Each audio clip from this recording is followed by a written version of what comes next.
Hi welcome to my channel. இன்றைக்கி கொஞ்சம் video போடலாமேன்ட்டு ரொம்ப நாள் ஆச்சு நான் வீடியோவும் போட்டு. ஆக்சுவலாக இது வந்து ஒரு பச்சை மிளகாய் செடி. ஆக்சுவலாக நீங்கள் வீட்டில் யூஸ்க்கு வேணும் அப்படின்னா பச்சை மிளகாவும் தக்காளியும் அந்த சீட் போட்டிங்கனாலே நல்லா வளரும். டெய்லி நம்மளுக்கு கொடுத்துக்கிட்டே இருக்கும். இது நல்ல யூசேஜ் கூட. இது பச்சை மிளகாவும் தக்காளியும் தான் எந்த குழம்பு வேணாலும் எப்படி வேணாலும் வச்சிடலாங்கிற மாதிரி தான் இருக்கும். ஆக்சுவலாக இது வந்து மல்லிகைப்பூவும் ஒரு ரோஸ் கண்டும் வாங்கி வச்சுருக்கேன். மல்லிகைப்பூ வச்சாச்சு, ரோஸ் கண்டு மட்டும் அப்படியே அந்த பேக்லேயே இருக்குது, அவங்க கொடுத்த மாதிரி வாங்கினதுலேயே இருக்குது. இதுவுமே துளிர ஆரம்பிச்சிருச்சு. ஏன்னா இங்கே கிளைமேட் நல்ல ஒரு கூலிங்காக இருக்குது. அதுவுமே துளிர ஆரம்பிச்சிருச்சு. அது சூப்பர் கலரு. அது வந்தோடனே உங்களுக்கு நான் காட்டுறேன். இது வந்து நம்ம இது ரோஸ் மல்லின்னு சொல்லுவோம்ல, அது 60 ரூபான்னு வாங்கி வச்சேன். பரவாயில்ல, இப்போ நிறைய அந்த பிரான்ச்சஸ்லாம் நிறைய வந்திருக்கு. பட் ஆனால் இன்னும் பூ வைக்க ரொம்ப லேட் ஆகுது. ஒரு பூ வைக்கிறதுக்கே கொஞ்சம் நாள் ஆகிற மாதிரி இருக்குது. அடுத்து வந்து பார்த்திங்கன்னா இது ஒரு நல்ல ஒரு பிங்கிஷான இது ஆக்சுவலாக வெல்வெட் மாதிரி இருக்கும் அதோட பெட்டல்ஸ்லாம். இதுவுமே நிறைய பூ வைக்கிது. டெய்லி கொடுத்துக்கிட்டே இருக்குது. ஆக்சுவலாக இதுக்கு இந்த க்ரோ பேக்லாம் இப்போ எனக்கு ரொம்ப இந்த பாருங்க நிறைய குப்பையும் சத்தையுமா கிடக்கு. எல்லாம் க்ளீன் பண்ணணும். அதுக்கு தான் இந்த வீடியோ எடுத்துகிட்ருக்கேன். இதெல்லாம் வெட்டி விடணும், நல்லா ட்ரிம் பண்ணி விடணும்.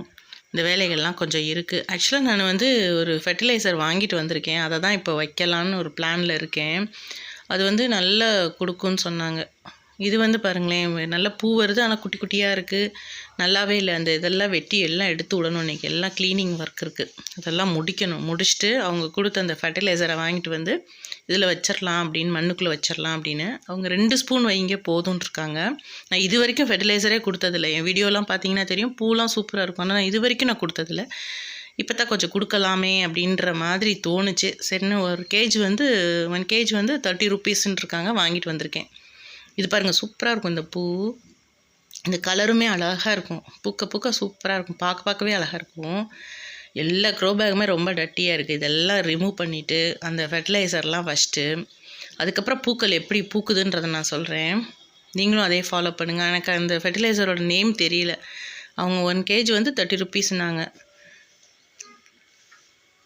பாருங்கள் எவ்வளோ கிடக்கு பாருங்கள். எல்லாம் களைச்சி விட்டுட்டு பாருங்கள், மஞ்சள் கலர் பூ சூப்பராக பூக்கும். இதுவுமே பூத்துக்கிட்டே இருக்கும் எங்களுக்கு.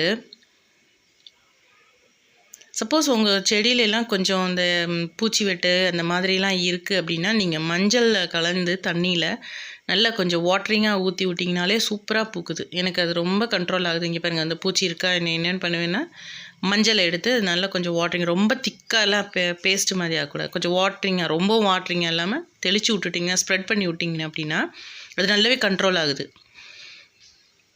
அடுத்து பார்த்திங்கன்னா இந்த ஃபேண்டாவும் நிறைய பூக்கும். ஆனால் இந்த உள்ளே வந்து இந்த ஸ்ப்ரிங் ஆனியன்லாம் நிறைய ஆயிடுச்சு. வெங்காயத்தால்லாம் நிறைய வந்துச்சு. எல்லாம் இன்றைக்கி ரிமூவ் பண்ணிவிட்டு நான் வேணுங்கிறத கொடுக்கணும். அதுக்கு ஃபெர்டிலைசர்லாம் கொடுக்கலான்ட்ருக்கேன். அது கொடுத்ததுக்கப்புறம் அது எப்படி பூக்குதுன்றதை காட்டுறேன். சேனல் பிடிச்சா லைக் பண்ணுங்கள், ஷேர் பண்ணுங்கள், சப்ஸ்கிரைப் பண்ணுங்கள். தேங்க்ஸ் ஃபார் வாட்சிங்.